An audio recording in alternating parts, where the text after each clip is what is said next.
Halo, assalamualaikum warahmatullahi wabarakatuh. Ketemu lagi dengan gua Adi Satria Fardila. Hari ini gua akan kembali membawakan cerita horror story dari beberapa teman yang mengirimkan cerita ke email gua. Selamat menyaksikan. Jangan lupa like, komen, serta subscribe. Terima kasih.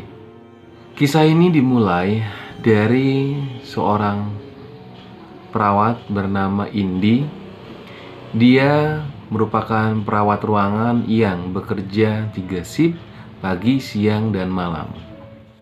Indi bercerita bahwa selama ia bekerja, ia sering mengalami kejadian-kejadian horor ataupun cerita-cerita mistis yang pernah ia alami dan teman-temannya alami ketika bekerja di sana. Suatu hari ketika Indi sedang bekerja shift siang, ketika itu Indri hendak ingin pulang ke rumah. Ia seperti biasa operan shift ke rekan kerjaannya yang shift 3. Di sana ia melaporkan situasi pekerjaannya selama siang hari sampai menjelang pulang. Dilaporkan kepada shift selanjutnya.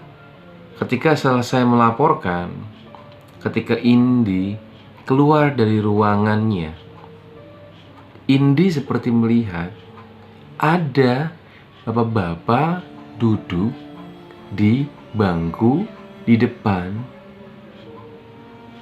ruang kamar tamu. Indi awalnya tidak menghiraukan karena menurut Indi sosok bapak-bapak ini merupakan keluarga dari pasien. Indi lantas berjalan menuju ke lantai bawah. Sebelum Indi menuju lift atau tangga bawah, Indi bertemu dengan rekannya. Indi bertanya, "Kak, mau nanya, bapak-bapak yang duduk di pojok sana keluarga korban siapa ya?" Lantas senior Indi bertanya kepada Indi, "Yang mana, Di?" Indi menjawab, "Itu loh, Kak." Sambil Indi dan kakak tersebut menunjuk tatapannya ke pojok ruang pasien. "Itu loh, Kak, yang duduk di pojok kamar pasien." Indi kaget. "Loh, Kak, kok nggak ada siapa-siapa? Tadi ada orang kok di sana." "Ah, ngarang kau, Indi. Udah sana pulang, kau kecapean kali." "Oh ya sudah, Kak, saya pulang ke rumah." Indi lantas pulang ke rumah. Beberapa hari kemudian, Indi ketika masih shift siang, ia di sekitar jam setengah 9 malam, ia mengecek pasien-pasien yang berada di ruang kamar inap sambil memberikan obat dan mengecek kesehatan pasien. Indri masuk ke dalam salah satu ruangan kamar pasien di mana hanya ada satu pasien dalam 3 bed kamar tersebut. Indi awalnya memeriksa pasien tersebut, bertanya, komunikasi segala macam. Ketika Indi sedang memeriksa bapak tersebut, Indi seperti melihat sosok bayangan hitam sedang duduk di bangku samping tempat tidur atau bed pasien yang Indi periksa. 2 bed itu kan kosong, tapi karena tertutup tirai, Indi melihat seperti ada sosok orang yang duduk. Ada bayangan di sana orang hitam. Indi kan penasaran. Indi bertanya kepada pasien yang berada di sana, "Ibu, mohon maaf saya mau nanya, samping ibu apakah ada orang?" "Oh, nggak ada siapa-siapa, Mbak." "Oh iya, makasih." Lantas Indi tidak menghiraukan sosok bayangan tersebut dan lantas terus memeriksa keadaan pasien tersebut. Tapi Indi merasa cemas dan takut kelamaan karena bayangan itu masih ada. Indi kan lantas penasaran. Indi mulai memberanikan diri. Tanpa sepengetahuan pasien yang Indi periksa, Indi memeriksa samping bed pasien yang Indi periksa. Indi membuka tiranya. Terus dibuka, tidak ada salah satu orang pun di sana yang duduk. Indi lantas langsung bergegas merapikan alat-alat yang tadi dipakai untuk memeriksa pasien itu dan langsung bergegas keluar dari ruang kamar pasien tersebut. Konon, merujuk dari cerita pengalaman-pengalaman teman Indi yang bekerja di sana yang sudah senior, memang di rumah sakit itu sering mengalami yang namanya kejadian-kejadian horor seperti itu. Bahkan teman Indi bercerita ia pernah mengalami kejadian yang benar-benar di luar nalar manusia. Ketika itu teman Indi sedang berjaga malam. Tiba-tiba ada keluarga korban dalam kamar inap tersebut memanggil salah satu perawat, dan teman Indilah yang datang ke dalam ruangan kamar inap tersebut. Ketika masuk ke dalam ruangan kamar tersebut, tidak ada siapa-siapa di sana.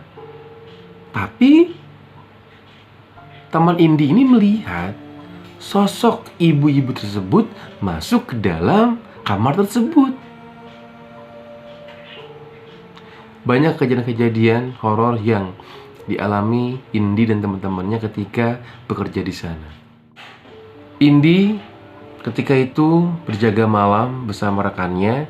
Indi ketika berjaga malam, seperti biasa, Indi selalu mengecek kamar-kamar ruang pasien yang merupakan tanggung jawabnya dan rekan-rekannya di lantai tersebut.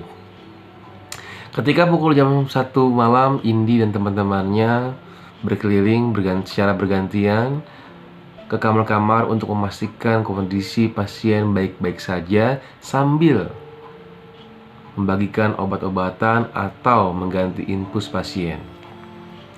Ketika Indi sedang mengganti infus salah satu pasien, Indi bercerita kepada pasien tersebut bahwa Bapak besok akan pulang ya. Bapak alhamdulillah sudah mendingan, sudah sehat.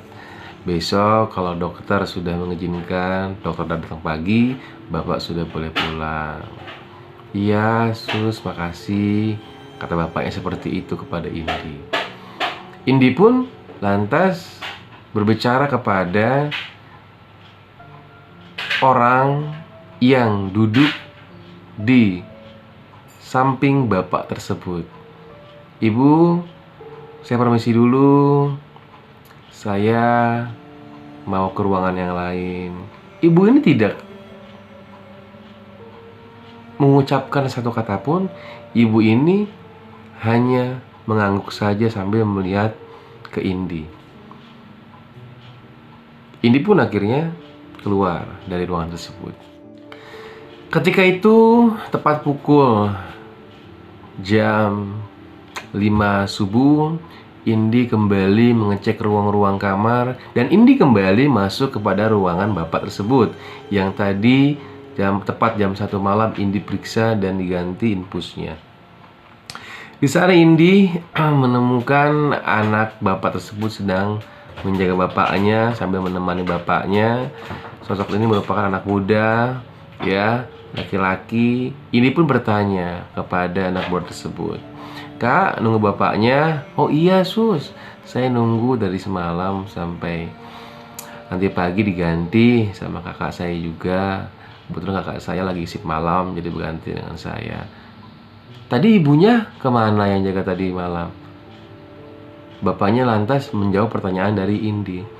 "Sus, Saya di sini dari tadi sendiri. Pak suster ngecek saya. Anak saya kebetulan tadi sedang ke bawah, sedang merokok sambil ngopi dulu. Indi kaget. Indi mau melanjutkan bertanya kepada si bapak tersebut. Takutnya bapak ini shock dan kaget. Indi hanya memendam pengalaman melihat sosok perempuan ibu-ibu tersebut di samping bapaknya tersebut. Lantas bapak ini berbicara kepada Indi. Saya paham maksud suster mengenai yang semalam. Nggak apa-apa, saya baik-baik saja kok sus. Oh iya bapak, kata Indi seperti itu. Kalau begitu saya permisi dulu. Nanti kalau dokternya datang, bapak akan diperiksa. Dan kalau dokter sudah mengizinkan pulang, bapak diperbolehkan untuk pulang. Terima kasih bapak, saya keluar dulu, kata Indi seperti itu. Cukup sekian, nanti akan saya lanjutkan di part kedua dalam cerita kisah Suster Indi ini. Terima kasih, jangan lupa like, komen, dan subscribe. Assalamualaikum.